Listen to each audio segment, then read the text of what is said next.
Bien dormir, c'est important. Voilà. DTC, c'est fini pour aujourd'hui, on se retrouve très vite.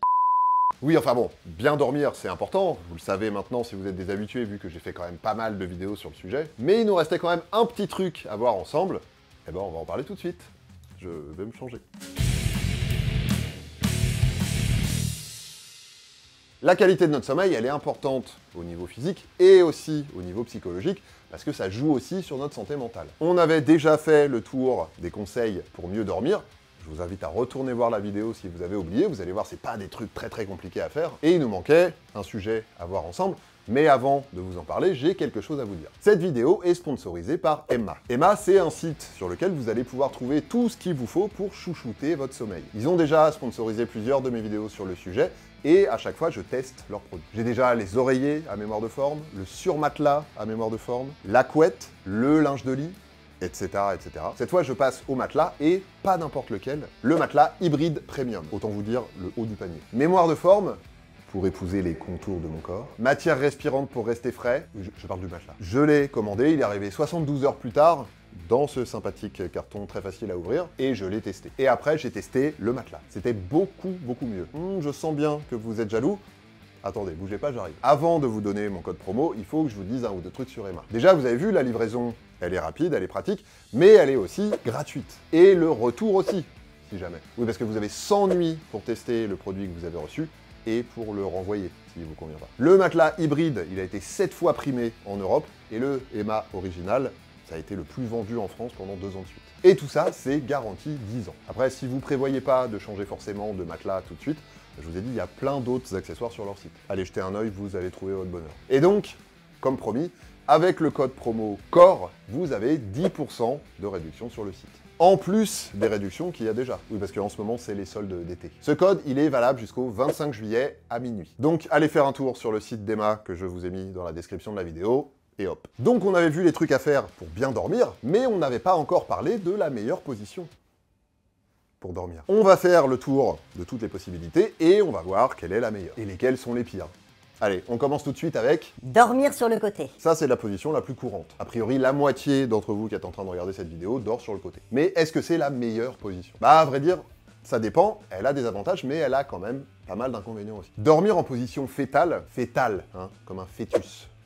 Pas en position fécale, ça c'est autre chose. Après bon, vous faites comme vous voulez, hein, c'est vous qui lavez les draps. Dormir en position fétale, ou en chien de fusil, c'est à peu près la même chose, ou quelle que soit la position, mais sur le côté, c'est pas forcément l'idéal pour les articulations. C'est pas génial au niveau des épaules, par exemple, c'est pas génial au niveau du dos, voire pas forcément au niveau des jambes non plus. À moins de bien se caler partout avec des oreillers pour bien tout avoir dans l'axe, mais bon, après si vous bougez un petit peu, c'est foutu.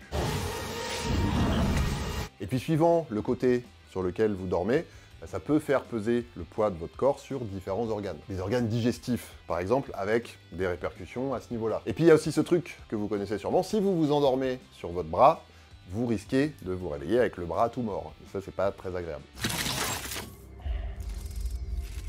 Non.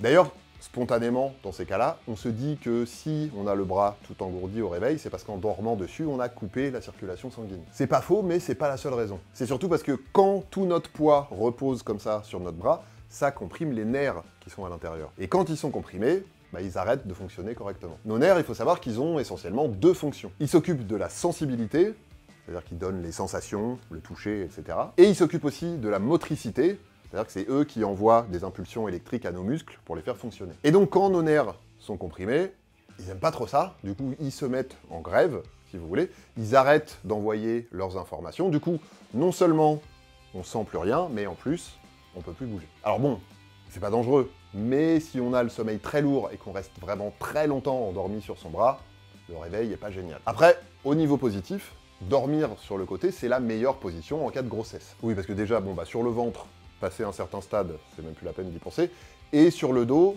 ça peut être pesant, ça peut être écrasant, et ça peut compliquer aussi la circulation sanguine. C'est aussi une bonne position à adopter si on ronfle, parce que ça a tendance à atténuer le problème.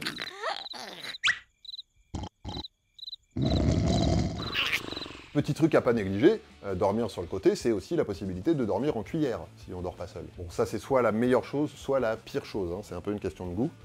Moi j'aime bien. Oh, kinky. Bref, Sur le côté, il y a du pour et du contre, ça dépend un peu de votre situation. Mais alors, Dormir sur le ventre. bon, là encore, évidemment, ça dépend de vos spécificités physiques, mais globalement, c'est quand même la position qui a le pire rapport positif-négatif. Déjà, au niveau des postures, ça respecte pas du tout les courbures du dos. C'est différent selon qu'on ait du ventre et de la poitrine ou pas du tout, selon que notre matelas soit mou ou pas du tout, mais globalement, pour la colonne vertébrale, c'est pas génial. Il y a même un spécialiste de la posture du sommeil qui dit que c'est la pire position. This is literally the worst sleeping position. Avec une petite mention spéciale pour les cervicales qui sont vraiment complètement tordues parce qu'on a la tête complètement sur le côté. À moins d'avoir la tête complètement dans l'oreiller, mais là on meurt.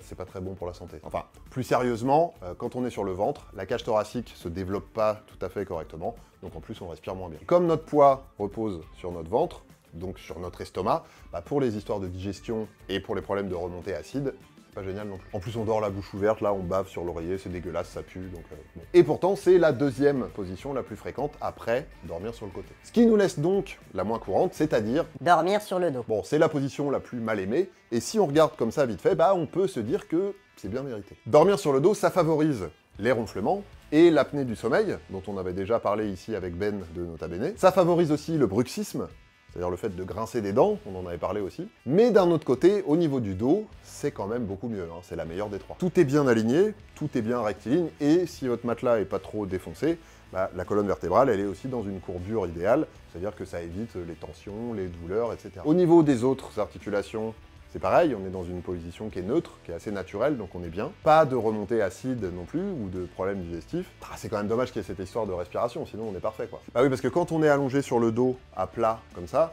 toutes les parties molles, tous les tissus mous qu'on a dans le fond de la gorge, bah, ça vient se plaquer contre l'entrée de la trachée. Donc non seulement on respire pas bien, mais en plus, ça vibre, ça fait du bruit, etc. Vous connaissez. Heureusement, on a trouvé la solution. La NASA vient de trouver la solution. La NASA? Oui, la NASA, oui. Alors, je veux pas vous mentir, ils cherchaient pas vraiment une solution pour qu'on puisse dormir sur le dos sans ronfler. Non, ils cherchaient la position idéale pour les astronautes. Pour qu'ils dorment le mieux possible, pour qu'ils récupèrent bien, qu'ils respirent correctement et qu'ils soient en pleine forme pour faire leur truc d'astronaute là. Cette position, ils l'ont appelée la position zéro gravité et c'est celle-là. Donc sur le dos, évidemment, avec le torse et la tête un petit peu surélevés pour éviter ces problèmes de respiration dont on vient de parler, parce que quand on est assis, bah tout ça, ça tombe pas dans le fond, donc pas de problème. Et puis les jambes, un petit peu surélevées aussi. Comme ça, non seulement il n'y a pas de tension musculaire, articulaire, etc., mais en plus, la circulation se fait parfaitement bien. Bon, après, c'est un peu technique comme position. En gros, vous avez deux options. Soit vous achetez un lit électrique ajustable, c'est un petit budget quand même, hein, je vous le cache pas. Soit vous bricolez un truc maison. Après, si vous n'êtes pas super manuel, vous pouvez aussi vous débrouiller avec des oreillers. Mais là, c'est toujours le même problème, quoi. Faut pas trop bouger, parce que sinon...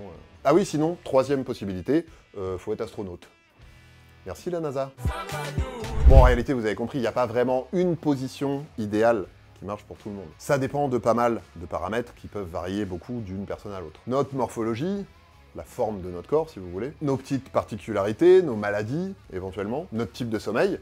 Est-ce qu'il est léger? Est-ce qu'il est profond? Est-ce qu'on arrive à changer un petit peu de position quand il y a un truc qui nous gêne? Donc bref, se rapprocher de la position idéale de la NASA, ok, c'est cool, pourquoi pas. Mais le truc important, c'est surtout, tout bêtement, de trouver la position dans laquelle on dort le mieux. Parce que la qualité du sommeil, ça compte aussi. Se mettre parfaitement dans la position des astronautes, mais pas réussir à fermer l'œil de la nuit à cause de ça, c'est pas super rentable en termes de qualité de vie, on est d'accord. Donc par exemple, si vous alternez un peu sur le côté, un peu sur le dos, etc., c'est déjà pas mal.